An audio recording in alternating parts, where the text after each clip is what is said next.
Are on the scene of what they're calling a homicide investigation. This is happening on Wellesley Drive and Adams Farm Parkway, southwest of Greensboro. WFMY News 2's Nixon Norman is on the scene right now gathering more information. Nixon, what can you tell us?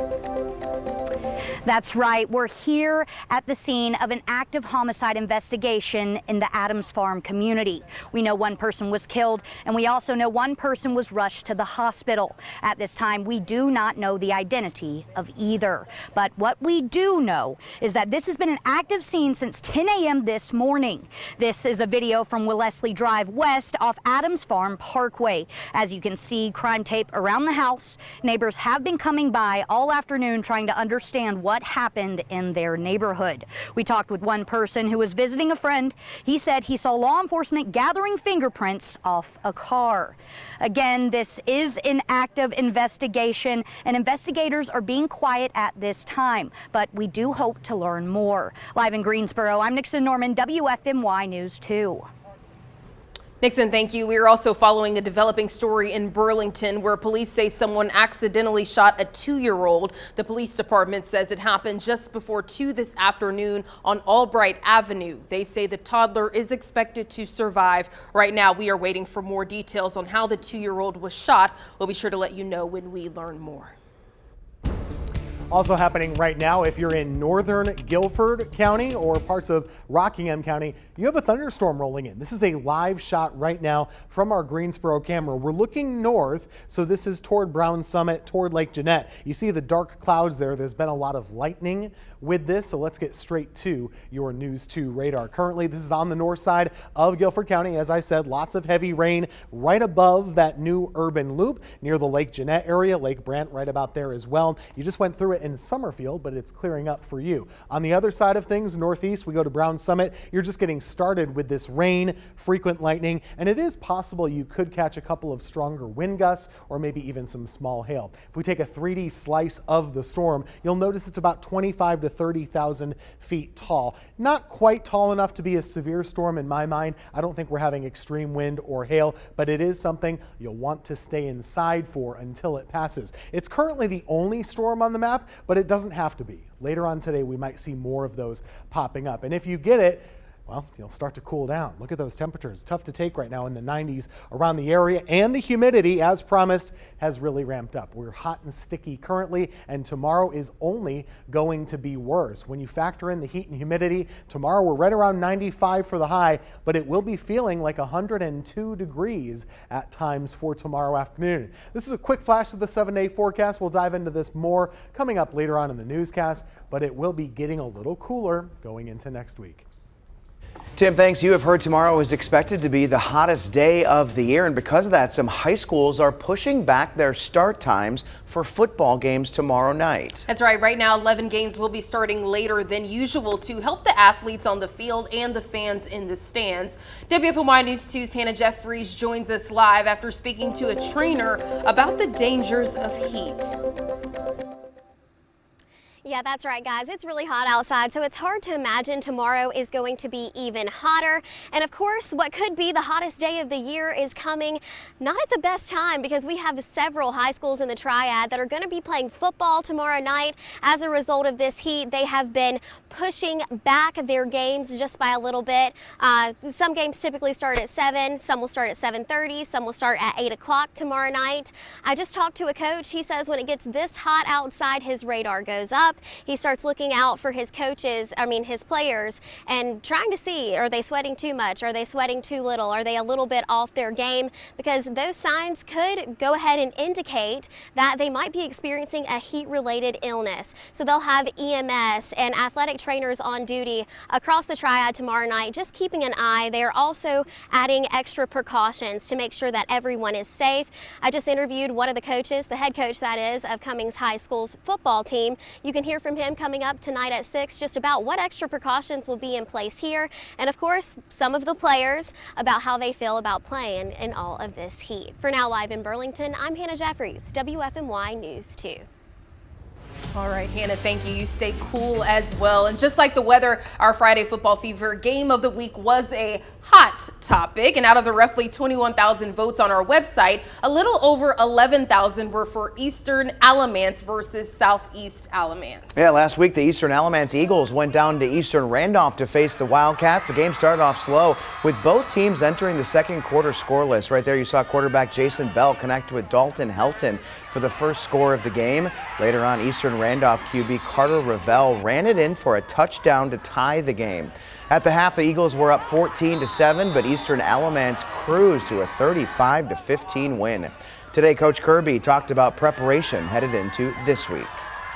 I think it's kind of the battle of Mebane, and I don't know if our kids really think about it much right now, but I think they will later down the road. And we just don't want to be the first one to go in that stadium and not come out on top. Southeast is made up of kids from Southern Alamance and from Eastern Alamance, and some of those guys that were going to be lined up against Friday actually played in our program a year ago. Coach Ag, who is their first head coach, was a long-time assistant here for right at 20 years. He actually got married on our football field. And so I think he's got a lot of ties to Eastern Alamance as well. Well, down the road in Haw River, a different vibe at Southeast Alamance. The Stallions are coming off a 33-20 loss to Orange in Hillsboro. This school just opened over the summer, and the team is still trying to figure things out as a first-year program. Coach talked to us about that challenge. We battled, which was great to see, and I think people are. When I got hired or when this school was built, this was the game everybody had circled on the calendar. I'm glad it's here. To be honest, I'll be glad when it's over. But we're just going to give everything we got, and the community's going to be behind us, and this place is going to be rocking on tomorrow night. It's going to be special. First, the school just opened, first home game. It's going to be electric. Yeah, definitely fun. I love just kind of even hearing the background noise of just all the fans in the stands, the parents, friends, students, teachers, whomever that showed up to these games, and just giving all of that fun energy. It's nothing like a Friday night football. It's truly a fun time. And you got to feel for that other coach, the first one we heard from, because he says we don't want to be the first team to lose at that stadium. So we're coming in there, we've got a game to play, and we don't want to make history as the first losing team. We want to make history as the first winning team. Right? But hopefully some good pressure as well too. Yeah, for so sure. I'm excited for both of the teams for sure. Absolutely. All right, well, let's get to your 4 to 5 roundup now. We are continuing to ask questions to Alamance Burlington school leaders as mold foiled the district's plan to start the school year on time. Inspectors have found mold in 5 schools and believe there could be issues in 16 other schools. There are several options the district is considering, but the district says remote learning is currently not one of them. More than $1 million have already went toward mold cleaning and HVAC repairs at Andrews and Newland Elementary, but the bill is expected to grow. The district plans to work with county and state leaders to come up with the additional funds.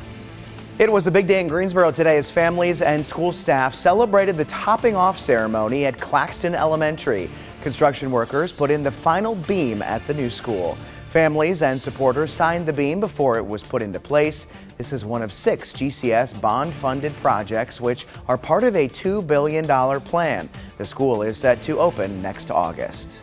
In Rockingham County, the Sheriff's Office and School District held a joint press conference today about school bus safety. They are reminding drivers about slowing down and new cameras on buses. Starting Monday, the Sheriff's Office says deputies will begin patrolling school zones to make sure schools are safe. Winston-Salem Forsyth County Schools outlined new lunch prices today. They range from $2.90 to $3.10 based on grade level. It's a different story, however, in Rockingham County Schools. The district revealed all students will get free breakfast and lunch this year. There's still time to apply for free and reduced lunches. According to some school websites, lunches can be anywhere from $2.50 to $3.50, and that can add up if kids are not paying. Megan Bragg looks into the district's lunch debt and who has to foot that bill, that is. Pizza, chicken popcorn bites, and even seasonal veggies. Just a snapshot of some items on a school menu. And unless you have a free or reduced price lunch, these items come at a cost. Many students' parents get caught in the middle. They make too much money to qualify for free school lunches, but not enough to actually pay for school lunches every day. So we're looking at the numbers to see what that lunch debt looks like and who has to pay. Our sources, local school districts, and the Education Data Initiative. We reached out to all the school districts in our area. Only a few districts got back to us disclosing their current lunch debt. With Charlotte-Mecklenburg schools being the largest district in our area, it's no surprise they have the largest debt. They tell us more than 13,000 students have an unpaid meal balance, totaling $447,000 for the district.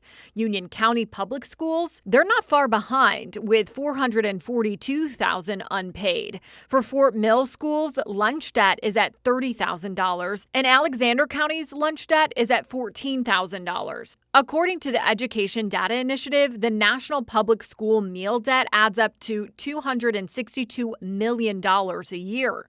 So who pays for this debt?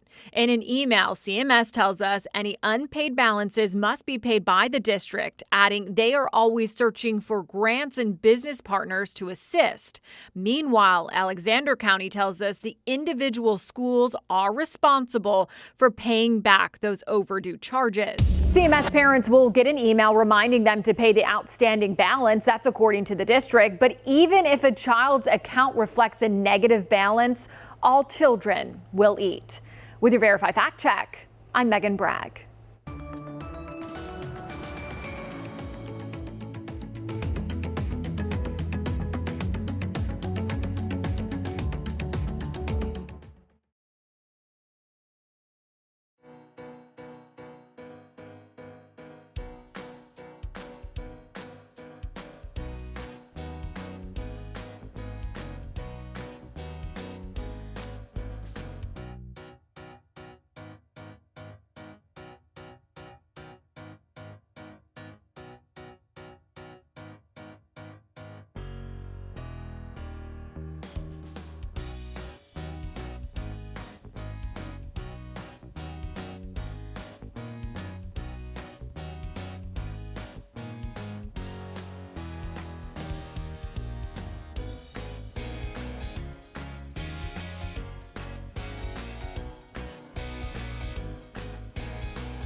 A Kentucky veteran's newest passion has become a coping mechanism for Parkinson's. He spends hours in his wood shop, and it's become a welcome sight in his neighborhood.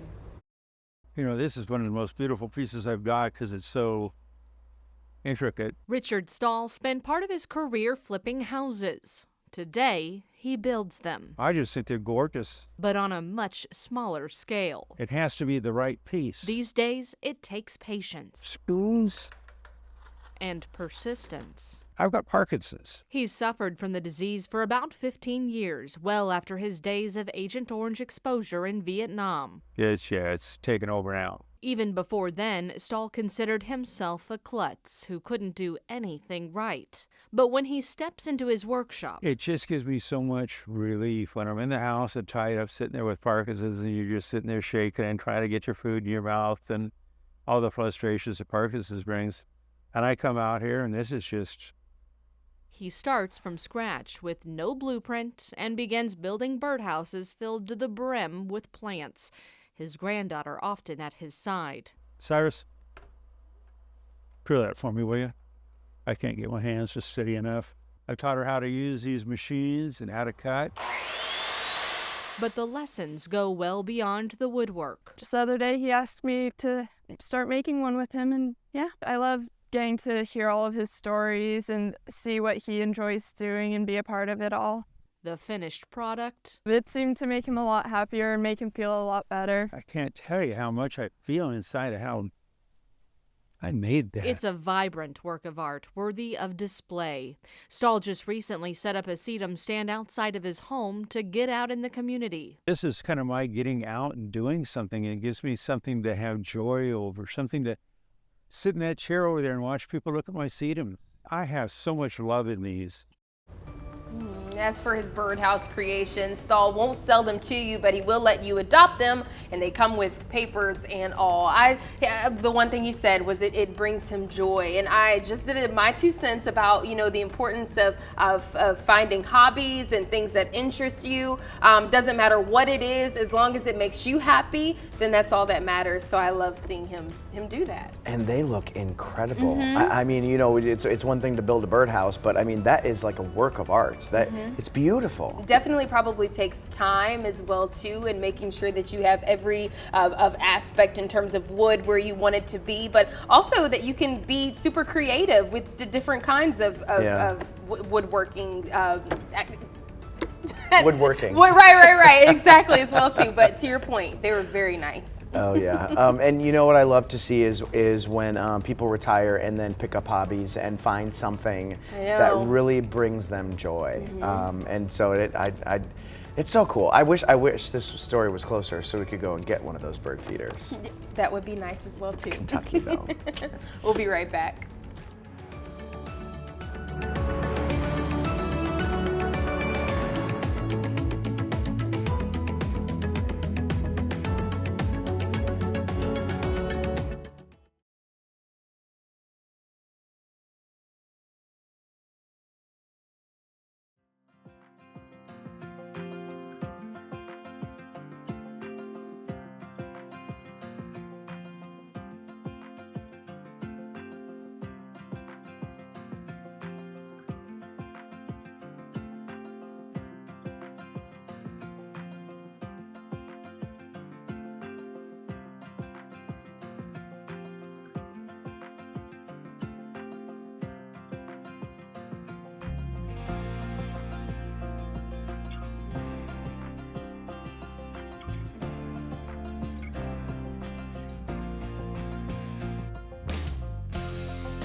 All right, everybody, welcome back. We are watching a storm currently in Greensboro, moving across our area. And right now it might not look like all that much, but what you are seeing is that wall of water. There is rain just on the north side of Wendover Avenue in Greensboro. That's that whitish, milky color. That wall of rain is still moving across the area. We're actually just watching this on one of our Greensboro Science Center cameras. This is the hippo exhibit there. Not as impressive as just a little bit ago, but you can still see plenty of splats moving on the sidewalks and in the water. This is the current radar. This storm moving across Guilford County. No severe thunderstorm warning on this. I've been looking at the wind speeds. They look to generally be in the 20 to 30 mile per hour range. It's not severe, but still something. Anytime there's a thunderstorm, you want to be inside. That's Wendover Avenue. There's 29. That's the urban loop. The main part of the downpour is in the middle at this time. Brown Summit, you just went through the heart of this storm, but it is already starting to improve along Lawndale Avenue.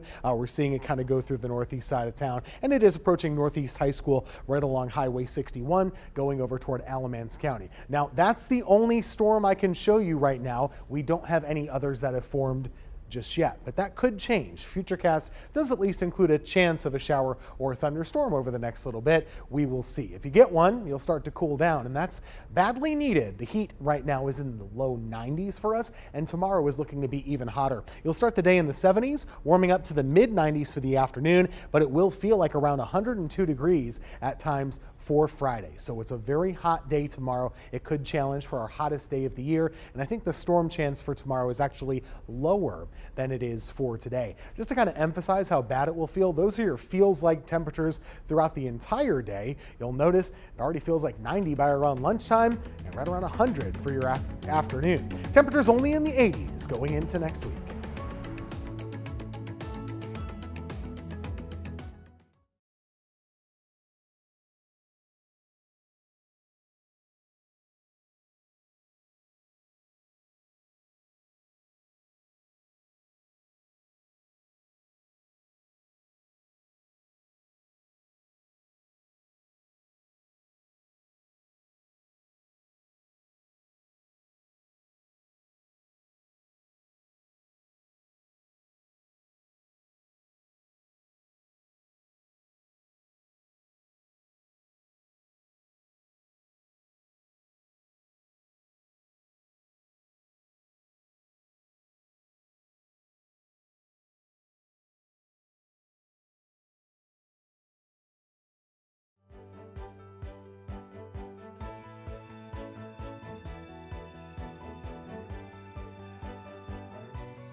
Next month, Apple is releasing its newly upgraded iPhone 15. The new device is expected to have new features in 3 different models, but the biggest change of all could be something users have wanted for years.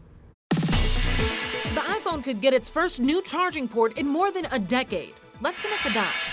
For years, consumers have complained about the iPhone-specific charging port, but that could soon change. Apple has already been switching products like laptops to a more commonly used USB-C charging port instead. Now, that type of charger is used in almost every laptop that's been released in the last couple of years. Now the iPhone could get the upgrade too, and it's all thanks to European regulators. So the European Union says all new smartphones have to have a USB-C charger by 2024. Consumers say a switch to USB-C charging ports have several advantages. These types of chargers are faster than the iPhone's current charger, and because they're more common, it'll be easier to borrow a charger when your battery is low. So far, Apple has yet to actually comment on if it will make the change. But experts agree, it's not a question of if, but when. And that's connecting the dots. I'm gonna be honest, there's nothing wrong with my charger. I love my charger. I've never really thought about the whole port thing. I mean, I know people who have wanted that, but I'm good with what I got. How about y'all? So I am a little bit older than you two. I actually had the iPhone 1 when it first came out and have continued on, and I have had to change chargers multiple times, and I'm sick of Apple making all these changes and making everybody have to buy new chargers and new equipment. Because that's what it's about, right? For their phones. I mean, it is frustrating. Do you know what happened to me at the beach? This is unrelated completely. I got sand in my charging port, and then I went to plug it in, and the cord wouldn't even fit in there. Yeah. Oh my goodness. You know what I did? I used a paper clip, and I got that little grain of sand out there, and I felt like king of the world. I was gonna say, did you dip it in rice? What is it? You put it in rice? It didn't get wet, just that sand was up there. So whether it's a USB-C or a Lightning, I don't care. We have Lightning outside right now, by the way. I heard it. Right when we came back on, you could hear that thunder. We're tracking it for you. All right. All right. We'll be right back.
Good afternoon and welcome back to the 4 to 5. I'm Chad Silver here with Sydney Moore and Tim Buckley. Nice to see you both today. Absolutely. And Tim, I was did a little bit of a small shake because I heard some thunder.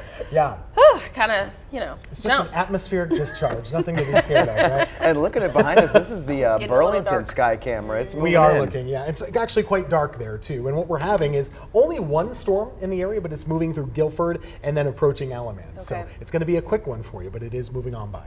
And we got to talk about that. Let's talk about it right now. The heat is a big story too. So let's show you the current conditions in Greensboro first. And just a couple of minutes ago, as we were watching here, this was quite a dark scene in the great city. But right now it's still raining, but you'll notice the blue sky off in the background. That is the situation. Now the temperature at the airport last check was 91. They didn't get this storm. If you get the storm, it cools off into the 70s after about a 15 to 20 minute downpour. In Burlington, there's your view. That is that approaching downpour headed your way, and it will be a cooling shower for sure. Temperatures not able to withstand that heavy downpour, so it'll cool off quite a bit. This storm is not severe at the time, but there is lightning. There are some downpours, of course, associated with it. Haven't heard any reports of actual hail on the ground or wind damage. Not expecting that either, but just be on the safe side. Stay inside as with any thunderstorm. That's what you should be doing. That's downtown. We just showed you the rain on the sky camera. This is where we are at News 2, about a 1 mile lightning strike away from us not too long ago. Downpours on the east side of town. Of course, we are not using our outdoor weather garden currently. That's what we practice and preach here. Don't be outside when it's lightning. That rain is approaching you toward Elon and Burlington. It'll be there in the next about 15 to 20 minutes. Futurecast continues to show at least a chance of a shower or storm through about 7 to 8 p.m. this evening. And then going into tomorrow, much lower storm chance. But we are going to be extremely hot and extremely humid. I think we're at 95 for your Friday afternoon. And when you factor in the high humidity, it will feel more like the 100-degree range. That's the type of weather you have to take seriously. The good news is that we start to calm down a little bit, but there could be more rain going into next week. Tim, thanks. Former President Trump is expected to surrender to Georgia authorities tonight. As you know, he is facing charges of conspiring to undermine the results of the 2020 election. Christian Benavidez is outside the county jail where both supporters and critics are gathering. Outside the Fulton County Jail in Atlanta, supporters of former President Donald Trump rallied in his defense. I really believe that Donald Trump is going through a lot of injustice. They, along with a few critics, gathered before Trump was set to turn himself in to face charges of conspiring to overturn Georgia's 2020 presidential election results. It is the 2024 GOP frontrunner's fourth indictment since April. It's backfiring because the more they do another indictment, what's happening is we just see how foolish it is. I've been calling Donald Trump a rat all along. Unlike the other criminal cases in which he's been charged, this time Trump will have a booking photo taken. The former president's bond was set at $200,000, the highest of all the co-defendants. He once again denied any wrongdoing during an interview with Tucker Carlson posted online during last night's Republican debate. They're saying you don't have any right to challenge it. If you challenge an election, we're going to indict you and put you in jail. This afternoon, Trump's former chief of staff, Mark Meadows, who had fought to have the prosecution moved to federal court, surrendered and was booked on a $100,000 bond. Fulton County District Attorney Fonnie Willis is calling for the trial to begin in late October for all 19 defendants. Christian Benavidez, CBS News, Atlanta. Trump is already facing federal charges in Florida and Washington, along with state charges in New York. He has stated that he is still running in the 2024 president election and denies any wrongdoings. Meantime, 8 people who are trying to spoil Trump's re-election bid faced off last night in the first presidential debate. Tonight, they're trying to capitalize on momentum as they look to separate themselves from the rest of the field. A day after meeting on stage, GOP presidential hopefuls are trying to build on their momentum following debate night Wednesday. We've got real issues that need real solutions. There's a lot of people up there that said a lot of things. I'm the only one that's actually delivered on all these issues. I'm going to stand up and tell the truth about where our country needs to go and about how Donald Trump has failed us. The 8 candidates on stage sparred over several issues. Is climate change real? Yes, it is. The climate change agenda is a hoax. The climate change agenda is a hoax. Most of the attacks were aimed at 38-year-old entrepreneur Vivek Ramaswamy, whose views highlighted divisions within the Republican Party.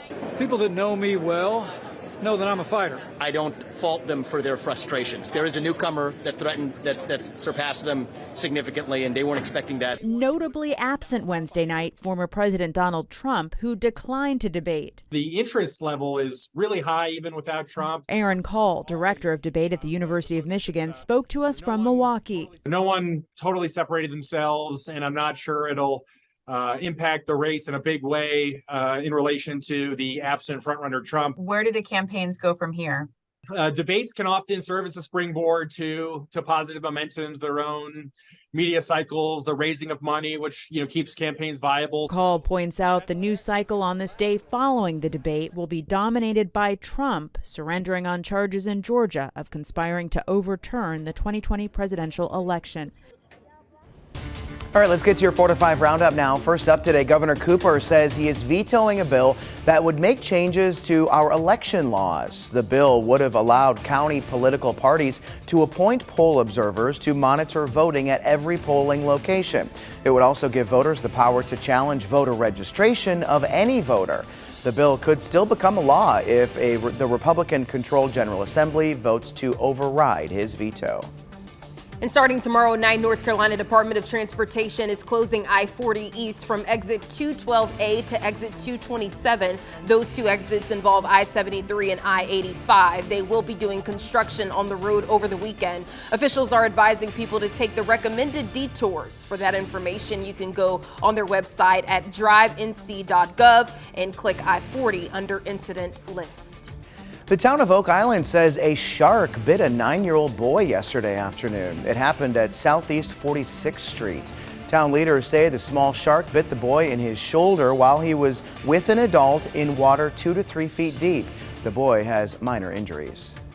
Customers and workers of Fat's Southern Kitchen were in for a surprise after learning about its closing. The company says it's permanently closing all locations in North Carolina, South Carolina, and Tennessee. Some employees say they knew it was coming but didn't know when it would happen. They say this move comes after the owner recently filed for bankruptcy.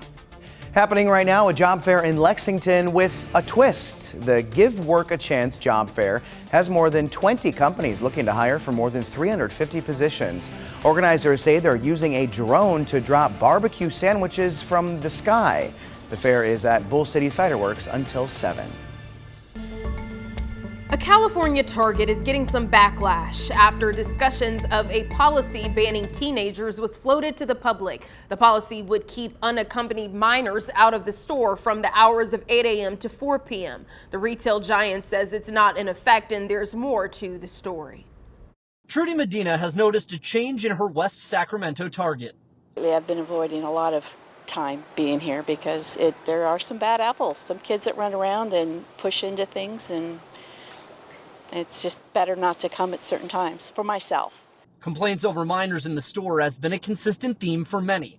I think there's a lot more good kids, and the good kids' parents, of course, like I would have wanted my kids to be able to come freely into Target because I had good kids. But those bad apples ruin it for the good kids. But now there's some confusion. Target told CBS 13 in a statement, quote, "This policy is not in place at the store at this time. Now, if they ever decided to, would it be possible?" Nope, they can do it. Of course they can. I mean, all sorts of businesses restrict whether minors can enter their premises. Jeff Kravitz of the law firm Kravitz & Chan says minors aren't a protected class and a policy wouldn't discriminate. Protected classes, generally speaking, under the law, are groups of people for whom, when you hear about discrimination against them or a law that affects them, your mind cannot think of a rational reason as to why such a law exists. Back in Southport, Medina hopes that all kids don't have to be punished for the actions of just a few. And there's a lot of good kids here. I'd say a lot of the majority of the good kids. But like I said earlier, just the bad apples spoil it for a lot of the good kids.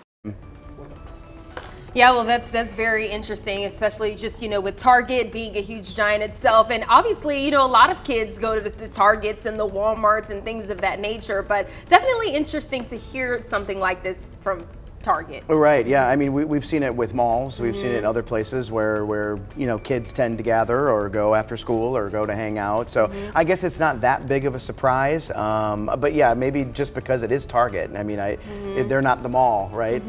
But we'll see how it goes. Such a popular store.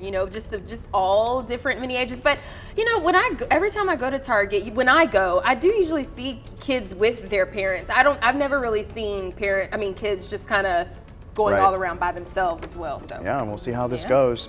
All right, we are following some breaking news right now in Guilford County. We are still monitoring that active homicide investigation where someone died on Wellesley Drive and Adams Farm Parkway southwest of Greensboro. Sheriff Danny Rogers just arrived on the scene and is giving an update at this time. Let's listen in. On the block of Wellesley Drive. Upon the call, it ended up becoming a bad day for this family here and this great community. There was 2 people assaulted, and actually once transitioned from the injuries that she sustained, and another one was taken to the hospital and placed in the emergency surgery.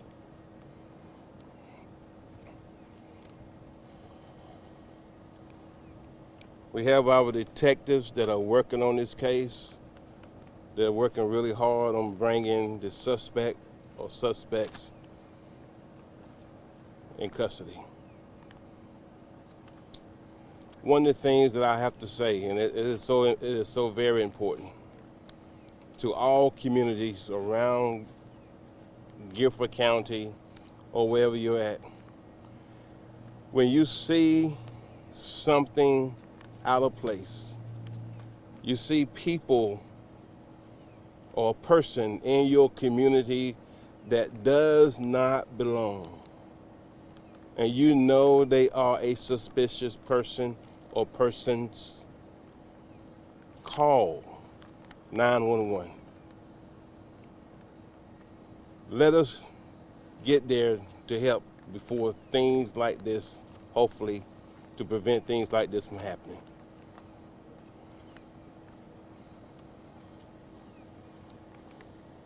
At this time, no arrest has been made, but our units are working very hard to bring the individual or individuals in.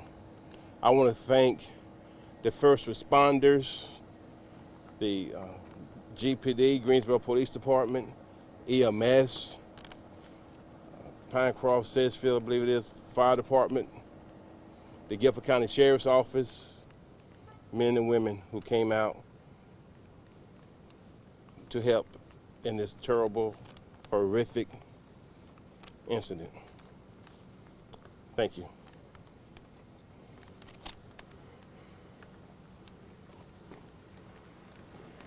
All right, you have been listening to a live news conference with Sheriff Danny Rogers in Guilford County, the southwestern part of, Greensboro, after some sort of incident.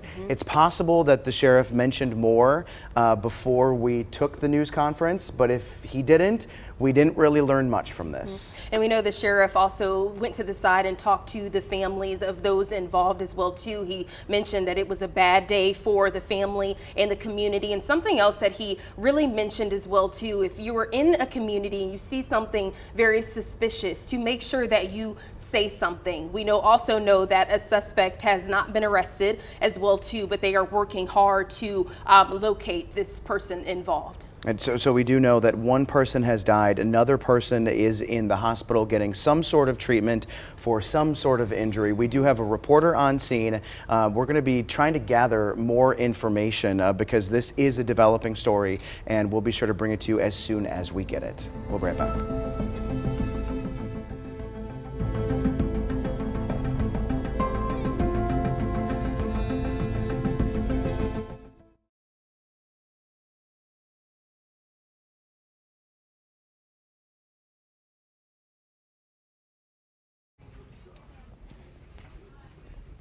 Okay.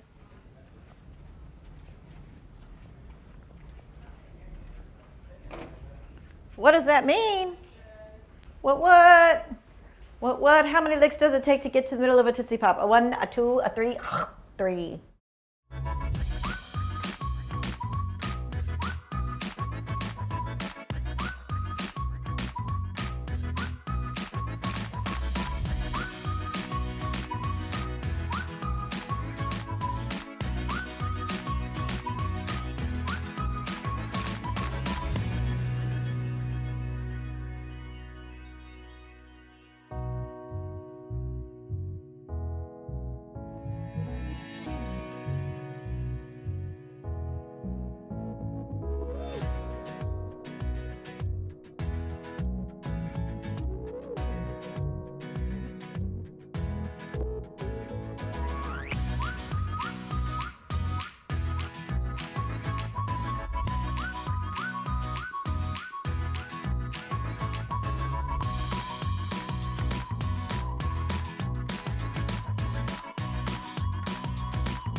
You know, when you talk about the Winston-Salem Open, you're thinking big rackets, tennis balls, but doubles players Joel Salisbury and Rajiv Ram were playing on a much smaller scale. Yeah, right over here. Let me give you a better look at this. The two professional tennis players were the first to play table tennis in the newly renovated ping pong room at the Ronalda House. The ping pong table is in the basement, and now anyone can play.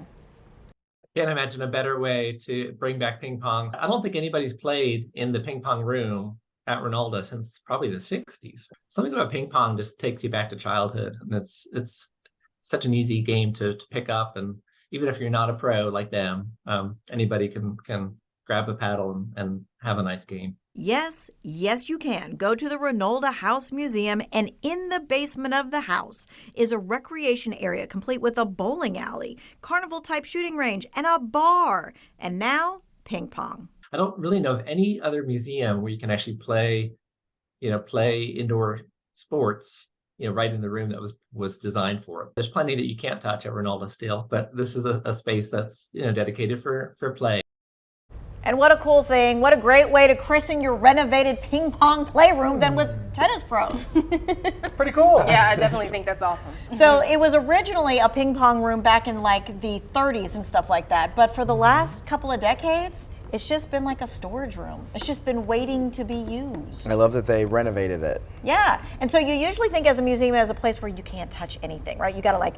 Right. Yep. Can't have And cameras, so anything. this is super cool that you can actually put your hands on something. Yeah, this seems like something that you would try out. I'm like expecting you to be there this weekend. Well, because I even said, I'm like, I want to play ping pong. Well, now that you're into pickleball, I don't know. I know, I did play pickleball for the first time last night, and I can tell you that I am sore. Yeah. That's what I'll say. But I also had a good time. All right, back to what we're talking about. Oh, sorry. The Ronalda House is one of my favorites. On a hot day, on a rainy day, it's a great place to go and see local history and a grand collection of art. And the admission is like $18. Veterans and kids, though, teachers, a lot of people get in for free. Yeah, so if you have not been there. Never been. You've never been. You need to be a tourist in your own Looks town. like a good time. And they have nice little shops and restaurants right along. Right. Yep. So what I love about it, if, like I said, if it's hot or if it's rainy, you can go inside and do the whole museum thing. But if it's a beautiful day, you walk through the gardens. There's every kind of like rose there known to man. Every color I've now ever you're seen. speaking my language. Is I the I roses. would definitely love that. Okay, and then there's the whole like village there. There's places to eat. There's places to work out. There's places to get a sip of wine, a coffee, a donut, whatever. It's true. I've seen the gardens. I've done that. You have done that. That's it. I'm going to get you all to the Ronaldo House. Okay. It's like one of the places that I take all the people who come and visit me because I just think it's just such a really cool place. I love the local history of it. And that's our town, right? It's Winston-Salem. So, all right, friends, be a tourist in your own town. It's in the 2 Wants to Know section, so you can read all about it. That's right.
Something that stood out to me, the first thing that you did when you got here was you approached the family. I'm not going to ask what you said during those conversations, but why was that important to you? First thing that you did.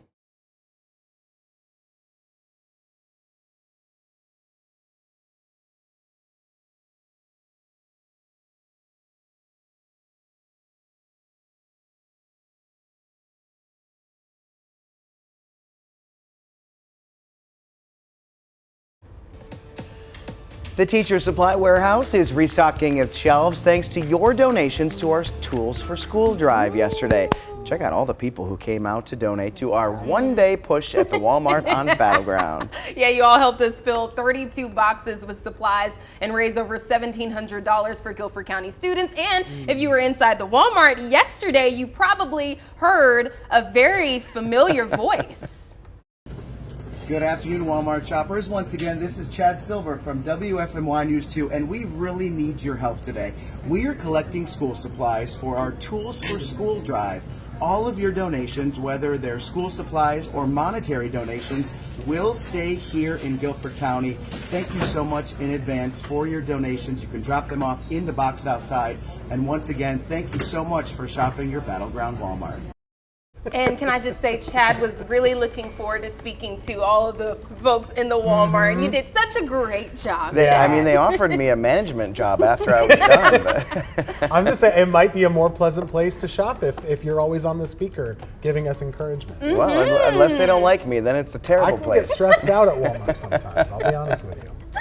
Yeah. Well, this is not the end of our Tools for School push. You can donate online or at your local Walmart through September 11. All right, now my turn to get on the big speaker. That's here. right. Tell you about these storms pushing through parts of the area. The one in Guilford County really has fizzled out, basically just a drizzle right now, and actually starting to push off into Alamance County. So you're seeing a little bit of light rain in Burlington. You probably wanted more. We are going to keep our eyes out to the west. Some new storms are forming over there. Tell you what, we've got News 2 at 5 o'clock coming up right after this. We'll dive into the radar a lot more and show you the heat headed our way tomorrow.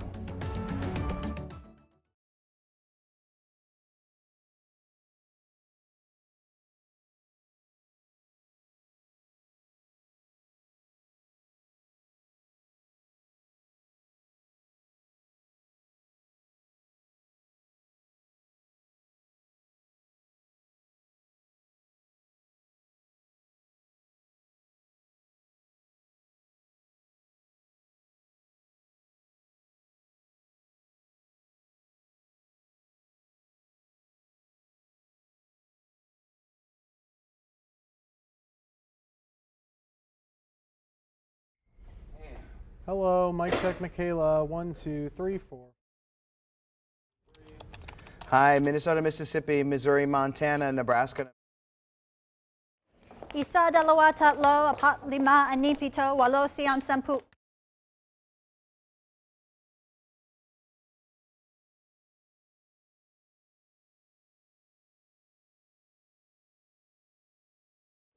All right, how about now? 1, 2, 3, 4, 5, 6, 7, 8, 9, 10. Mic check. 1, 2, 3. Hello, ice cold milk and an Oreo cookie. Mic check. 1, 2, 3, 3, 2, 1. 1, 2, 3, 3, 2, 1. Check, check, check.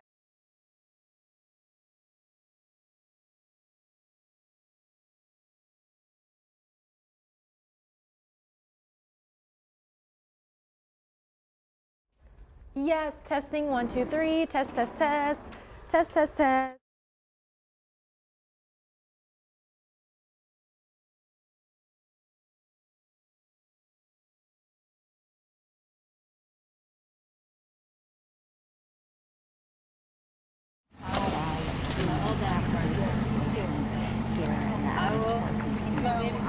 They're asking for my check.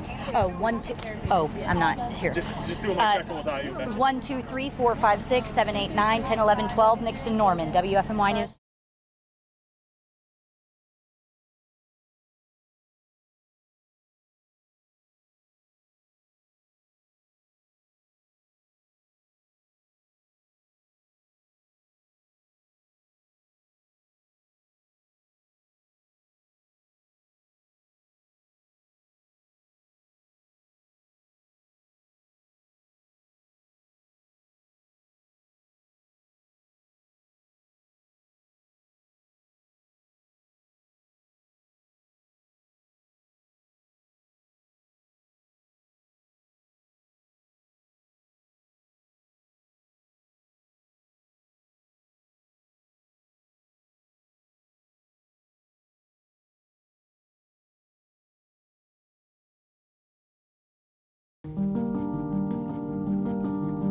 What a start to the school year for Alamance Burlington schools. The district is dealing with a widespread mold issue and has delayed the first day by a week. I can't imagine being in charge over there, considering the colossal undertaking to make sure every school building is safe for students and staff. It's one thing to find the problem in June or July, but to make these discoveries just days before the first day has got to be frustrating. This is also stressful on the families impacted. They've known the start date for many months and have likely planned daycare, work, and vacations around that plan. Unfortunately, there's no magic solution that will make everyone happy. Delaying the first day could be the best option, considering the district is now inspecting every school and who knows what they'll find. When it comes to who or what's to blame, no doubt the district will be investigating and will be asking plenty of questions too. In the meantime, I think it's important to give the district some grace getting back on track. No solution will be perfect, and there will certainly be inconveniences. But it's important to remember they're doing this to make sure the buildings are safe. In a news release, the district wrote, "We want to assure families that the district is taking this situation very seriously, and we are addressing issues as quickly and as effectively as possible." Well, let's hope these discoveries will lead to changes to avoid similar issues in the future. That's just my 2 cents. And your 4 to 5. WFMY News 2 at 5 starts right now. We start with breaking news on WFMY News 2 at 5. Guilford County detectives and deputies are investigating a murder in Adams Farm. Investigators say one person is dead and another was hurt in a neighborhood near Guilford College Road. WFMY News 2's Nixon Norman is live at the scene right now where